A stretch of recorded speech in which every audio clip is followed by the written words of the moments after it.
வணக்கம். நம்ம சேனலுக்கு தொடர்ந்து ஆதரவளித்து கூட இருக்கும் நல்ல உள்ளங்களுக்கு நன்றி. தொடர்ச்சியாக ஆதரவு கொடுங்க. சீமானின் வெறி பேச்சு அப்படின்னு சொல்லிட்டு இன்றைக்கி சமூக ஊடகங்களில் பார்த்துருப்பீங்க.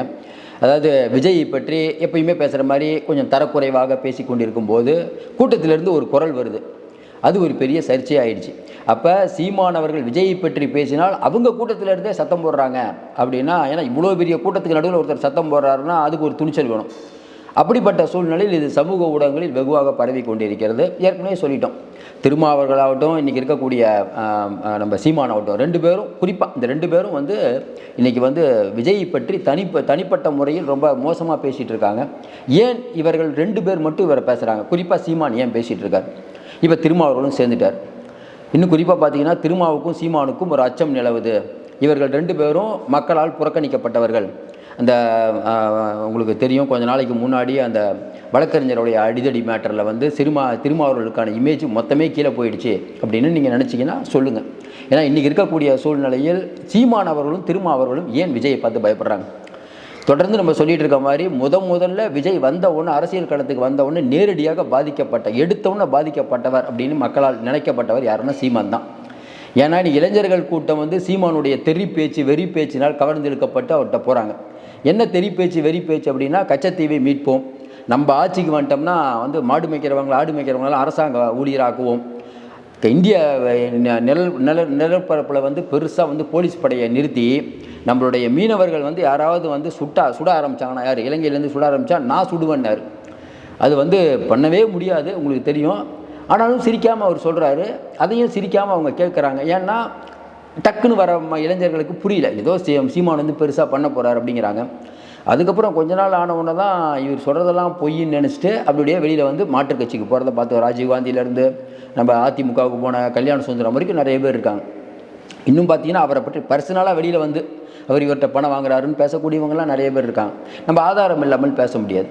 ஆனாலும் சீமான் அவர்கள் முதல்ல இருந்த, அதாவது ஏறிக்கிட்டே வந்தது மிகப்பெரிய அளவில் வரக்கூடிய தேர்தலில் சரிவை சந்திக்கும். அதுதான் நம்மளுடைய நினைக்கிறோம். நீங்கள் உங்கள் கருத்தை சொல்லுங்கள். ஏன் இதை சொல்கிறோம்னா, சீமான் அவர்கள் தனிப்பட்ட முறையில் விஜய் அவர்களை பற்றி முதல்ல என்ன பேசினார், இப்போ என்ன பேசினார், தொடர்ந்து விஜயே சீண்டாமல் இருந்தால் கூட ஏன் சீண்டிட்டு இருக்கார் அப்படின்னா, முதல் கூட்டத்தில் விஜய் பேசியது என்ன பேசுகிறாரு? ஏங்க நாங்கள் ரொம்ப ஆவேசமாக நடம்பு புரைக்கெல்லாம் பேச மாட்டோம் அப்படின்னு சொன்னதை சீமான் அவர்கள் நினச்சிட்டாரு, தனக்காக சொன்னதாக நினச்சிட்டாரா? இல்லை இவ்வளோ இளைஞர்கள் கூட்டத்தை பார்த்தோன்னே இவ்வளோ இளைஞர்கள் அங்கே போயிட்டால் நம்ம கட்சிக்கு யார் இருப்பா அப்படின்ட்டு நடுவில் நான் இறந்துருவேன் அப்படிங்கிற மாதிரிலாம் அவர் சொன்ன வார்த்தைகள். அப்போ சீமான் அவர்களுடைய வாக்கு வங்கி பெருமளவுக்கு விஜய் உடைக்கிறார். அந்த பதட்டத்தில் தொடர்ந்து விஜயை பற்றி அவதூறுகளை கிளப்பி கொண்டிருக்கிறார். நேரடியாக திமுக கேட்க வேண்டிய கேள்வியை, அதிமுக கேட்க வேண்டிய கேள்வியை அவர் கேட்டுட்ருக்கார். குறிப்பாக விஜய் டிவிகேவா டிஎம்கேவா, அப்போ ரெண்டாவது இடத்துக்கு பொசிஷன் பண்ணிகிட்ருக்கார். அதிமுகவை நவுத்திட்டு அந்த இடத்துக்கு வரணுங்கிறார். இதில் சீமான் சீன்லேயே இல்லாத ஒருத்தர் நானும் இருக்கேன்னு சொல்லும்போது விஜய் அவர்களை கண்டுக்கிறதே இல்லை. இப்போ விஜய் அவர்கள் ஏதாவது சீமானை பற்றி பேசுகிறாரா? ஏன்னா அவர் என்ன சொல்லிட்டு இருக்காரு, நான் 35% உள்ள கட்சியோட போட்டி போட்டுட்ருக்கேன், 8% இருக்க கட்சி கூட எனக்கு என்ன வேலை? டைவெர்ட் பண்ணுறதுக்கான வேலை நிறையா சீமான் பண்ணுறாரு. அவங்க ஈல்டாக மாட்டுறாங்க. ஏன்னா கட்சிக்காரன் கூட பெருசாலாம் கமெண்ட்லாம் போடுறதில்ல. இப்படிப்பட்ட சூழ்நிலையில் இப்போ நேற்று நடந்த கூட்டத்தில் சீமான் அவர்கள் விஜயை பற்றி பேசும்போது அங்கே இருக்கக்கூடிய ஒருவர் சத்தம் போடுறார்.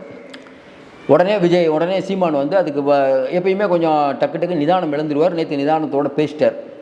ஏன் இந்த வார்த்தையை சொல்கிறோம்னா, இது இன்றைக்கி சமூக ஊடகங்களில் பெருசாக வைரல் ஆகிட்டு இருக்கு.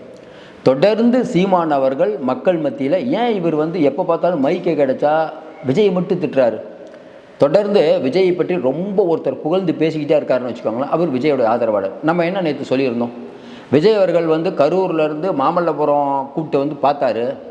அது நிறைய பேர் சரிங்கிறாங்க. என்னை பொறுத்த வரைக்கும் தப்பு. அவங்க அங்கே இடத்துக்கு தான் போய் பார்த்துருக்கணும், நீங்கள் 1000 சமாதானம் சொன்னாலும். ஆனாலும் விஜய்க்கு இருக்கக்கூடிய கஷ்டம் என்னன்னு தெரியாது. ஆனாலும் விஜய் போராட வேண்டும், இதான் என்னுடைய ஸ்டாண்டு. அப்போ ஆனால் சீமான் அவர்கள் நேரடியாக விஜயை பற்றியும், ஏன்னா அங்கே நடந்த விஷயம் எதுவுமே நமக்கு தெரியாது, உள்ளுக்குள்ளே என்ன பேசினார்லாம் தெரியாது. ஆனால் இன்றைக்கி மக்கள் தீர்ப்பு, மகேஷின் தீர்ப்பு, வெகுஜன மக்கள் அவர் ஆதரிக்கிறாங்க. ஆதரிக்கும்போது இப்படி நீங்கள் வேணாம்பீங்க. இப்போவும் நம்ம சொல்கிறோம், விஜய் கண்டிப்பாக நாளைக்கு முதலமைச்சராவார். நம்ம சொல்லலை, திமுக ஆகும்னு யாராவது சொல்ல முடியுமா? யாராவாங்கன்னே சொல்ல முடியாதுங்க. அது எலெக்ஷன் நேரத்தில் தான் தீர்மானிக்கப்படும். விஜய் அவர்களுக்கு ஏன் ஒரு வாய்ப்பு தரக்கூடாதுன்னு நம்ம சொல்லிகிட்டு இருக்கோம். எடுத்த உடனே அவர் ஏன் கார்னர் பண்ணுறீங்கன்னு தான் நம்மளுடைய வாதம். இப்போவும் கூட நம்ம என்ன சொல்கிறோம், விஜய்க்கு பெரிய அளவுக்கு மக்கள் கூட்டம் இருக்கிறது. அவர் கரூரில் பார்த்தாலும் ஓகேங்கிறாங்க, மாமல்லபுரத்தில் பார்த்தாலும் ஓகேங்கிறாங்க. நம்ம என்ன பண்ண முடியும்? ஆனாலும் நம்மளுடைய பார்வை அப்படிங்கிறது, நம்மளுடைய பார்வை ஒன்றாக இருந்தாலும் இன்றைக்கி வந்து அங்கே பாதிக்கப்பட்ட மக்கள் அதை ஓகேங்க அப்படின்னு நார்மலாக எடுத்துக்கிறாங்க. இப்போ சீமானவர்கள் இதை வச்சு எதாவது அரசியல் பண்ணலாம் அப்படின்னு நினச்சாருன்னா, தொடர்ந்து சீமானவர்கள் நன்றாக பர்சனலாக விஜய் மீது இருக்கக்கூடிய காண்டிலம்பாங்கன்னு அந்த காண்டில் திட்டுறாருங்கிற மாதிரி மக்கள் இனத்துக்கு வந்துட்டாங்க.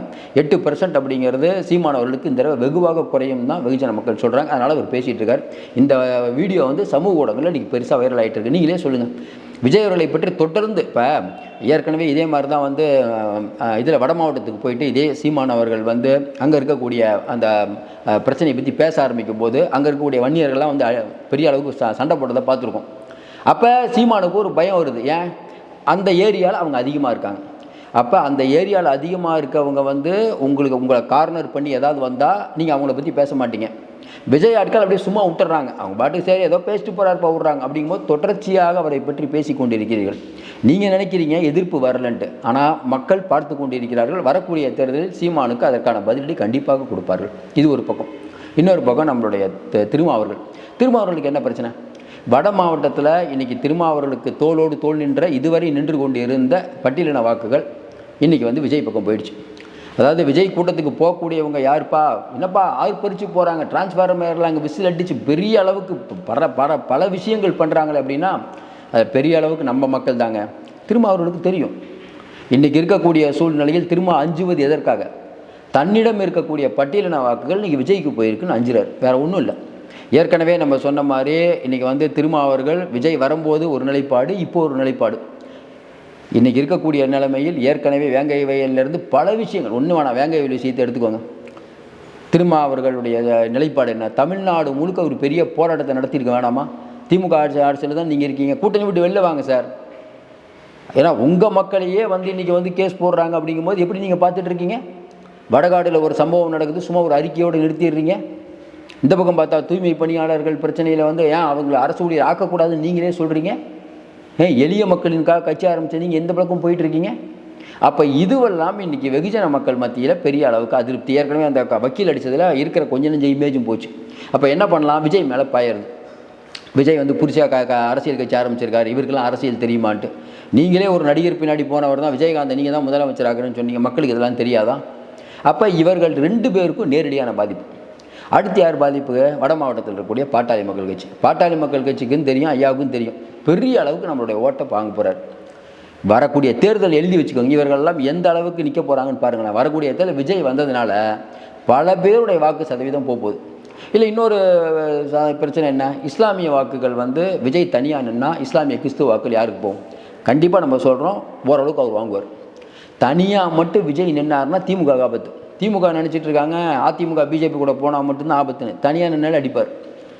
இன்னும் கொஞ்சம் நல்லா யோசனை பாருங்கள். இன்றைக்கி வந்து இஸ்லாமிய மக்கள் விரும்பக்கூடிய கட்சிகள் எது? மதச்சார்பற்ற கட்சிகள். பிஜேபி எதுக்கிறவங்க திமுக, அந்த பக்கம் பார்த்தீங்கன்னா விடுதலை சிறுத்தைகள், கம்யூனிஸ்ட்டு, முஸ்லீம் லீக், ஜவஹர்லால் நேரு எல்லாம் அங்கே இருக்காங்க. ஆனால் நம்ம என்ன கேட்குறோம்னா, இஸ்லாமிய இயக்கங்கள் எல்லாம் அங்கே இருக்கட்டும், ஆனால் இஸ்லாமிய இயக்கங்களில் பெரும்பாலானவர்கள், குறிப்பாக அந்த 35 வயசுக்கு மேலே இருக்கக்கூடிய இளைஞர்களுக்கு திமுக தங்களை வஞ்சிக்கிறதுங்கிறது எண்ணம் இருக்குது. அதனால தாங்க எஸ்டிபிஐ உருவாச்சு, மனிதநேய மக்கள் கட்சி உருவாச்சு. நல்லா யோசனை பாருங்கள். போன தடவை எஸ்டிபிஐ நமக்கு தெரிஞ்ச எம்பி எலெக்ஷனில் டிடிவியோட நின்னாங்க. அப்போ இன்றைக்கி இருக்கக்கூடிய சூழ்நிலையில் இன்றைக்கி 1000 கஷ்டங்கள் இவர்களுக்கு இருந்து கொண்டிருக்கிறது. எப்படி அப்படியே டிவிக்கே வந்து இவர் நம்ம பேர் வந்து இஸ்லாமிய கிறிஸ்துவ வாக்கள் எப்படி அப்படியே விடுவோன்னு எப்படி சொல்ல முடியும்? எழுதி வச்சுக்கோங்க, வரக்கூடிய தேர்தலில் இன்றைக்கி இஸ்லாமிய கிறிஸ்துவ வாக்கள் எவ்வளோ அவர் உடைக்க போகிறார் திமுகவும் தெரியும். அதனால தான் திமுக நேரடியாக ஓரளவுக்கு லைட்டாக எதிர்த்துட்டு பின்னாடி தன்னுடைய பக்கவாத்தியங்களெல்லாம் எடுக்க விட்டுட்டு, சீமானவர்கள் பேசுகிறதெல்லாம் பார்த்தா வியப்பாகுது, ஏன் அப்படிலாம் இப்படி பேசுகிறாருன்னு தெரியல. ஆனால் அவர்களுக்கு ஏதோ உள்நோக்கம் இருக்குது. நிறைய பேர் சொல்கிறாங்க உள்நோக்கம் இருக்குது, சிஎம்மை பார்த்துட்டு வந்ததுக்கப்புறம் இப்படி சொல்கிறாங்கன்ட்டு. நேரடியாக ஆதாரம் இல்லாமல் நம்ம சொல்ல முடியாது. ஆனால் ஒன்று விஜய் அவர்கள் இந்த ரேட்டு இந்த சில பேர் சொல்லுவாங்கள்ல ஏ சென்டர் பி சென்டர்னு, இவர் எல்லா சென்டர் ஓட்டையும் பிரிக்கிறார். குறிப்பாக இவர் 2 பேர். அதனால தான் இந்த புலம்பல் மறுபடியும் சொல்கிறோம். இன்றைக்கி சமூக ஊடகங்களில் சீமானுடைய பேச்சு, வைரலான பேச்செல்லாம் முதல்ல போட்டுட்டு இருந்தாங்க ஒரு காலம். ஆனால் இன்றைக்கி தொடர்ந்து, ஏன்னா நீங்கள் ஒருத்தரை டார்கெட் பண்ணால் மக்கள் பார்த்துட்ருக்காங்க சார். இப்போ நானே பேசிகிட்டு இருக்கேன், நான் யாருக்கு ஆதரவாக பேசுகிறேன், யாருக்கு சப்போர்ட்டாக பேசுகிறேன்னு உங்களுக்கு தெரியாது. நல்லா யோசனை பாருங்கள், நான் ஏமாற்ற முடியுமா? போனது சில பேர் சொல்கிறாங்க நீங்கள் போன தடவை திமுக ஆதரிச்சு, ஆமாம் நாடாளுமன்ற தேர்தலில் திமுக ஓகேன்னோம், ஏன் பிஜேபி உள்ளே வந்துரும்னு. இப்போ எதுக்கு நம்ம விஜய் ஆதரிக்கிற மாதிரி பேசுகிறோம்? கொஞ்சம் நல்லா யோசனை பாருங்கள். இன்றைக்கி வந்து திமுக போயிடணும், அடுத்து யார் ஆட்சிக்கு வரணும்? திமுக போச்சுன்னா விஜய் வந்தால் நல்லாயிருக்கும். ஏன் அதிமுக பிஜேபி கூட்டணி நம்ம 3வது ஆப்ஷனாக வைக்கிறோம்? அதிமுக பிஜேபி கூட்டணியில் பிஜேபி இருக்குது.